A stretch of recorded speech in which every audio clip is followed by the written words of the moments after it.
টানা দ্বিতীয় দিনের মতো রাজধানীর শাহবাগে জুলাই যোদ্ধাদের অবস্থান কর্মসূচিতে ঘটে এই ঘটনা। পরিস্থিতি নিয়ন্ত্রণে লাঠি চার্জ করে পুলিশ। ভেঙে ফেলা হয় শাহবাগ মোড়ে করা অস্থায়ী মঞ্চ। প্রায় ৩২ ঘন্টা অবস্থান কর্মসূচি করা আন্দোলনকারীরা দাবি করেন ষড়যন্ত্র করে তাদের উপর হামলা করা হয়েছে। এটা কি আমার স্বার্থের জন্য? এটা আমাদের নিরাপত্তার জন্য। আজকে আপনাদের সামনে আমাদেরকে মারতে পাঠিয়ে দিল, আর 1 বছর পরে যে আমাদেরকে গুলি করবে না সেটার গ্যারান্টি কি? তবে অন্য পক্ষ বলছে শাহবাগ অবরোধ করে নিজেদের স্বার্থ হাসিল করতে ব্যস্ত স্বার্থান্বেষী মহল। তারা জনগণের ভোগান্তি সৃষ্টি করে জুলাই আন্দোলনকে বিতর্কিত করছে।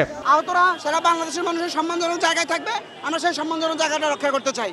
এখানে 2-3 জন 3-4 জনের কারণে আমরা আহতদের সম্মান নষ্ট করতে চাই না। আমাদের উপরে হামলা করা হয়েছে, আমরা শুধু বলছি ব্লকেটটা ছেড়ে দেওয়ার জন্য, ওরা ব্লকে ছাড়বে না। ঠিক সময়ে লাঠিচার্জ করে আন্দোলনকারী দুপক্ষকে সরিয়ে না দিলে পরিস্থিতি ঘোলাটে হতো বলে জানায় পুলিশ। আমরা চাইছিলাম যে দুই পক্ষের মধ্যে যেন হতাহত না হয়, সংঘর্ষ না হয়। এর আগে সারাদিনই মঞ্চে দাঁড়িয়ে দাবি আদায়ে বিভিন্ন স্লোগান দেন জুলাই যোদ্ধা ও শহীদ পরিবারের সদস্যরা। আমরা কি চেয়েছি? আমরা কোনো শহীদ পরিবার এই রাষ্ট্র চেয়েছি না? কোনো শহীদ পরিবাররা সচিব হইব, মন্ত্রী হইব, তা তো চাই না। শহীদদের সম্মান একটা হচ্ছে জুলাই ঘোষণাপত্র, একটা জুলাই সনদ। শুক্রবার শাহবাগ মোড় অবরোধ করে রাখলেও খোলা রাখা হয়েছিল ইউটার্নগুলো। ফলে মোড়ের চারপাশে যান চলাচল ছিল স্বাভাবিক। ধ্রুব ব্যানার্জি, সময় সংবাদ,